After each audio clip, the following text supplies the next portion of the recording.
கள்ளக்குறிச்சி கல்வராயன் மலைப்பகுதி மக்கள் விவகாரத்தில் நீதிமன்ற உத்தரவை செயல்படுத்தாவிட்டால் நேரில் ஆஜராக உத்தரவிட நேரிடும் என்ற ஒரு எச்சரிக்கையை தலைமைச் செயலாளருக்கு விடுத்திருக்கிறது சென்னை உயர்நீதிமன்றம். இது தொடர்பான முக்கிய செய்தியை நாம் பார்த்து வருகிறோம். கூடுதல் விவரங்களை வழங்குவதற்காக இணைகிறார் எமது செய்தியாளர் சுரேஷ்.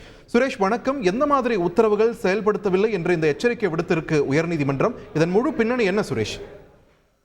வணக்கம். கள்ளக்குறிச்சி விசச்சாராய மரண சம்பவத்தை தொடர்ந்து கல்வராயன் மலைப்பகுதி மக்கள் மேம்பாட்டு உயர்நீதிமன்றம் ஒரு தாமாக முன்வந்து ஒரு வழக்கை விசாரணைக்கு எடுத்திருக்கிறது. கடந்த முறை இந்த வழக்கு விசாரணைக்கு வந்தபோது அந்த கல்வராயன் மலைப்பகுதி மக்களுக்கு ரேஷன் அட்டை, ஆதார் அட்டை மற்றும் வாக்காளர் அடையாள அட்டைகளை 4 வாரங்களில் வழங்க உத்தரவிட்டிருந்தது.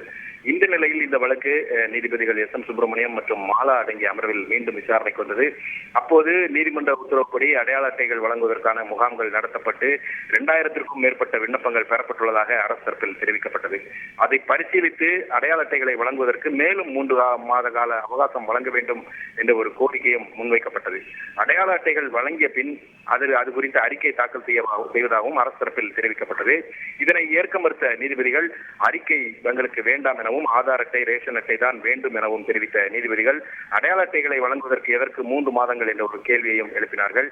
இந்த வழக்கில் நீதிமன்றத்திற்கு உதவுவதற்காக நியமிக்கப்பட்ட வழக்கறிஞர் தமிழ்மணி தனது வாதத்தில் சாலை வசதிகள், பேருந்து வசதிகள் இன்னும் செய்யப்படவில்லை என்ற ஒரு வாதத்தை முன்வைத்தார்.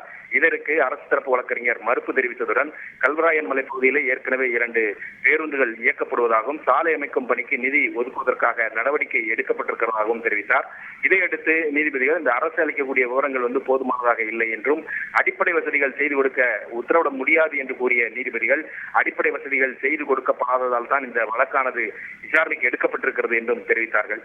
கல்வராயன் மலைப்பகுதி விவகாரத்தில் தலைமைச் செயலாளர் ஒரு தனிப்பட்ட கவனம் செலுத்த வேண்டும் என்று அறிவுறுத்திய நீதிபதிகள் இந்த விவகாரத்தில் நீதிமன்றத்தினுடைய இந்த உத்தரவுகளை செயல்படுத்தாவிட்டால் தலைமைச் செயலாளர் ஆஜராகும்படி உத்தரவிட நேரிடும் என்ற ஒரு எச்சரிக்கையும் விடுத்திருக்கிறார்கள்.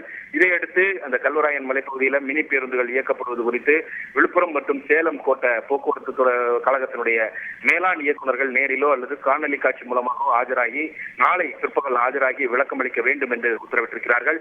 அத்துடன் ஆசிரியர்களுடன் பள்ளிகள் இயங்குவது தொடர்பாகவும், மருத்துவர்களுடன் ஆரம்ப சுகாதார நிலையங்கள் செயல்படுவது தொடர்பாகவும், சாலை வசதிகள் தொடர்பாகவும் அறிக்கை தாக்கல் செய்ய வேண்டும் என்று உத்தரவிட்டு விசாரணையை 4 வாரங்களுக்கு ஒத்திவைத்திருக்கிறார்கள். நன்றி சுரேஷ், உங்கள் விரிவான தகவல்களுக்கு. செய்திகளை உடனுக்குடன் தெரிந்து கொள்ள உடனே சப்ஸ்கிரைப் பண்ணுங்க.